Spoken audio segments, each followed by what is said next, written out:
Whoops. Whoops. I'm live. Oh no. And I'm eating the goods. We're going to take some we're going to make some chili cheese fries with a little bit of salsa and onion on there. Oh, MG. Oh, I tell you. Okay, so hey, just going to take a couple handfuls of leftover fries from your favorite fast food place. Just kind of throw them on a plate like that, or just dump them out. Oh yeah, look at that. And then we've got this Hormel chili, no beans. Okay, that's important. No beans. You'll find out why if you buy the beans. Okay. Hormel chili. This stuff is like awesome. Hormel, you done good. Goes great on hot dogs. Make chili dogs. I use it on my chili cheese fries. So I just kind of dumped it out in the bowl, warmed it up a little bit, snuck a couple of bites, and we're just I'm gonna just kind of scoop a bunch out here. Oh. Look at that. Is your mouth watering too? Yes, it should be. Okay, next, we're gonna throw on some good old just sharp cheddar, fine cut, whatever, sprinkle cheese. Just dump some out here. See, we kind of throw it in here so we don't contaminate the whole bag.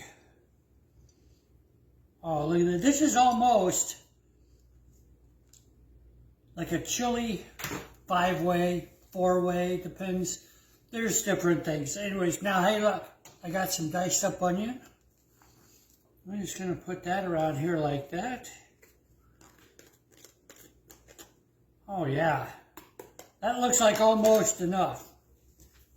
Because I like the onion. Another favorite product here is this Chi-Chi's. Chi-Chi's restaurant style mild salsa. I like the red. The green is good. I like the green, but I like the red probably better. So, JK. All right. Let's just dump some on here too, like this. Oh, there you go. There you go. Does that look awesome or what? Just take a good look at that. Oh, yeah. Yeah. All right. We're going to throw it in the microwave for, I'm going to go 59 seconds. Just because I don't want to throw it in for a whole minute. I can't wait that long. We'll be right back. All right. And we're back. Look at that. Is it steaming? Maybe a little bit. Maybe it's not catching it on here. But hey, this is awesome. You can also do this with, if you don't want the fries, you use like nachos, nacho chips. Fritos. Oh, that's another good one. Fritos. And just pile it up. Kind of make your own kind of chili, cheese, salsa, nachos, fries. SunwestChef.com. Be creative, have fun, and enjoy. See ya.